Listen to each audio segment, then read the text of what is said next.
Right, let's bring in a senior fellow at the think tank, the Center for Democracy and Development, Professor Jibrin Ibrahim. Thank you so much for joining us. Good to see you again. Before the Ondo election, you were here to, make your assessment about the electoral process.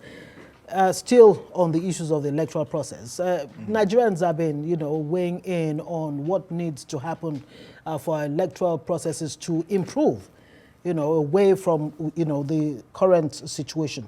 First off, let me even establish, what do you think fundamentally is wrong with our Electoral Act to start with? I think the Electoral Act is a very good law. Right. It has most of the provisions that are required to make elections free, fair, credible. However, we have a political system that has a capacity to bypass what's in the law with the complicity of the judiciary. Take, for example, the sections of the Electoral Act on party primaries and nomination of candidates.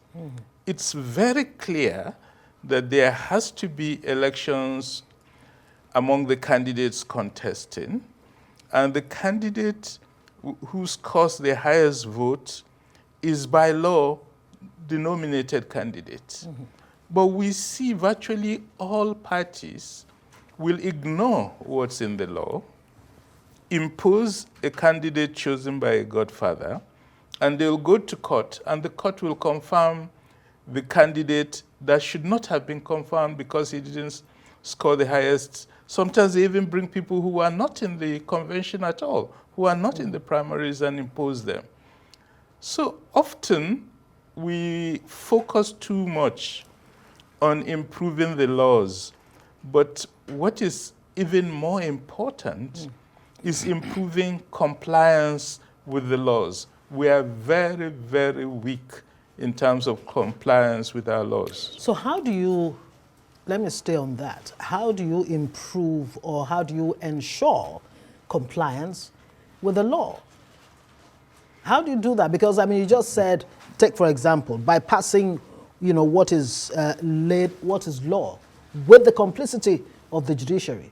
You would expect that the judiciary would be, the last bastion, the ones who would insist that both internal democracy is practiced by the political parties, how much more at the, general level. I think a way to respond to that is to look at how they do it in other countries. Right. Where in a political party, members are very jealous of their rights as party members. And when candidates emerge, they campaign within the party. And when there is the convention, the members who have been elected as delegates will insist that the rules are followed. Why is it that in this country, members have virtually no influence on political processes? Because most party barons have party members in their pockets. Right. Keep their cards, give them money, give them directives on what to do when they go to the convention. So it's not just the laws, it's also the fact that those who are supposed to be the owners of the party, which are the ordinary members, have themselves in this country completely lost their strength. But there was a time when the people, party members actually owned the parties. What went wrong? How were the parties hijacked from the people? I think the first issue was money. Right. When you look at the parties of the First Republic, the parties were financed by members contributing money.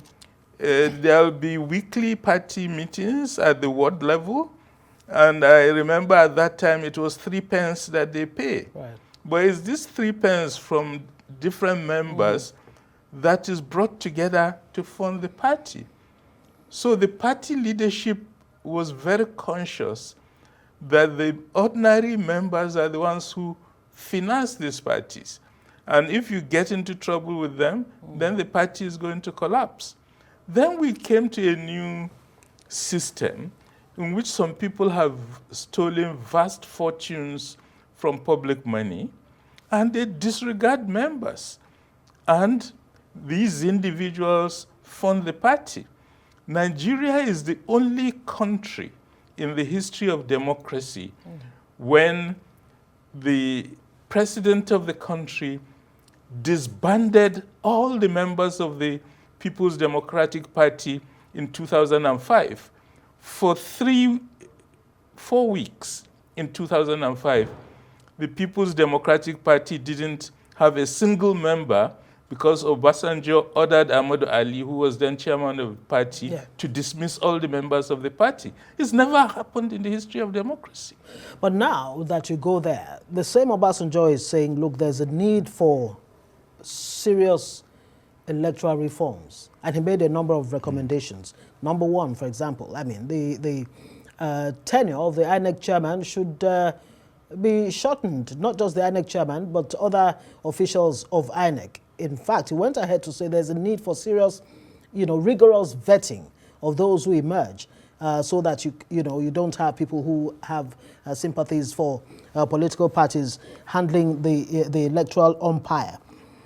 But let's go back to the Uwais report, where he actually recommended that the INEC chairman and other officials should not be appointed by the sitting government. Is that where those reforms need to begin from? Well, that's been our position. I was a member of the Uwais Electoral Reform Committee, and our recommendation was very clear. If we want to entrench democracy in this country, the president shouldn't have an excessive say in the appointment of the head members of the Electoral Commission. And we proposed an open system where people who want to occupy positions in INEC apply, and there's a process for vetting the applications, and the leading candidates are announced, their CVs are distributed, and citizens debate it. Right. And at the end of the process, the National Judicial Council we had recommended will go through making the final determination of the best candidate. So the issue of competence will be clearly put on the table. The issue of political affiliation, because we said it's very important that people with political affiliation are not working in INEC. And then thirdly, the issue of public trust and confidence is important in that selection. So those three criteria will provide confidence in the Electoral Commission among the electorate. And that was the way we proposed. But no government, since we made those proposals, they were ready. We even proposed the new laws, were ready in 2009. Today, in 2024, we still haven't made any progress in that regard. Some would even say we've made progress backwards. And now, speaking of which, let's talk about the final winner of elections, the way that it continues to be, especially in the 2023 election. The minority actually carried the day. If you look at the percentage, that brought this sitting government into power, 37%. In other parts of the world, you have the compulsory 50+1. Is that something we should begin to look at, where we can actually have a rerun, where a clear, winner does not emerge, especially when you have a three-horse race like it happened in 2023? Should we be looking in that direction? Well, I've always argued for that. Broadly speaking, there are two types of electoral system. It's more complicated than that, but it's a simplified version. Yes. One is first past the post, which is what we practice, and the other is proportional, where each party gets the number of seats proportional to the votes it gets. So in the proportional system, you can't have a minority government because the law compels you to form coalitions with other parties to make sure that you have an absolute majority.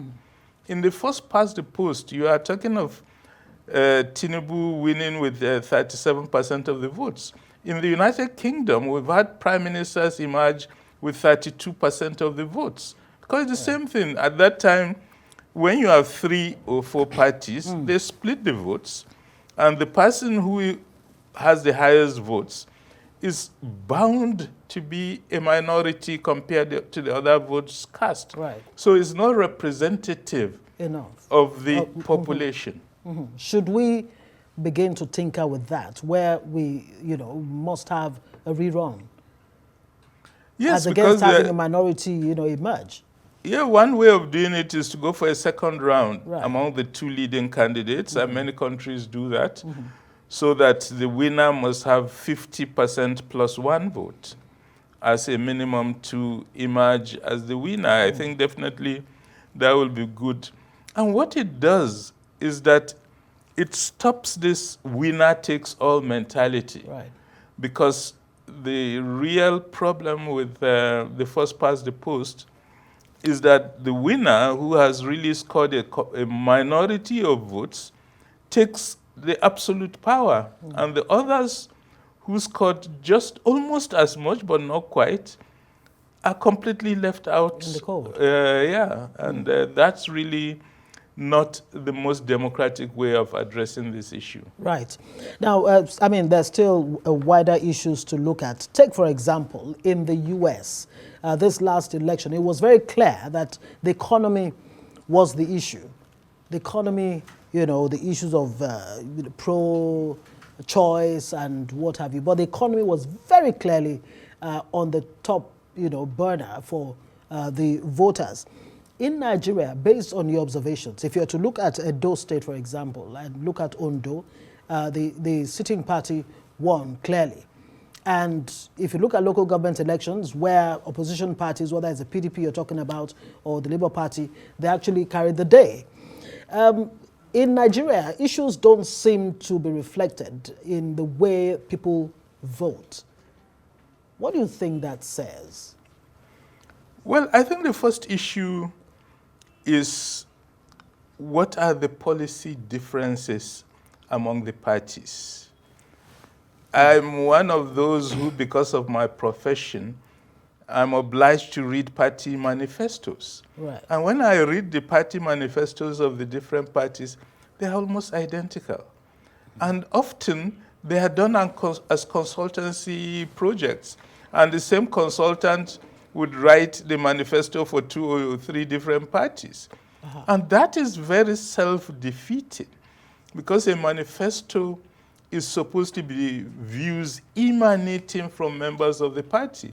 And in a normal situation, what you do, you start debates within the party at ward levels, asking members, what should we prioritize in our manifesto? And this is what gets up to the top, so that at the end, it really reflects the views of the members of the party. In our own case, a political party will give it as a consultancy to somebody who will sit down and write up. And that's why when you look at, for example, fuel subsidy, we've been debating why did President Tinubu remove it. But when I read the manifestos of all the parties, other parties, the 5 leading parties all said they were going to do that. So you didn't have a choice if you are concerned, as all Nigerians are saying they are concerned about fuel But is the subsidy. Nigerian electorate even sophisticated enough to understand what really should be the driving force as they go to the polls? You see, this is the issue. When the parties don't really talk about what's their policy focus, and when you don't see the differences, then you can only vote on the basis of your emotional preferences, which is what tends to happen. You start looking at religion, ethnicity, and region, because you can't really decide on the basis of the issues placed on the table. Now, finally, before I let you go, I'm being wrapped up. The issue of election petition tribunals, there's been calls, for that over the years, and that still hasn't, come on board. Why do you think the political class is not entirely open to, coming up with election petition tribunals. In the case of Ondo State, for example, we heard of vote buying, and all of those things. But nobody gets punished for all these infractions during elections. Your take on that very quickly. Well, the answer is simple. The guilty are afraid, because the political class knows what it is doing, and it knows the consequences of proper judicial arbitration. So it makes sure that systems that will work never come up. We'll have to leave it there. Professor Jibrin Ibrahim is Senior Fellow, Center for Democracy and Development. Thank you so much for joining us on Newsnight. Thank you.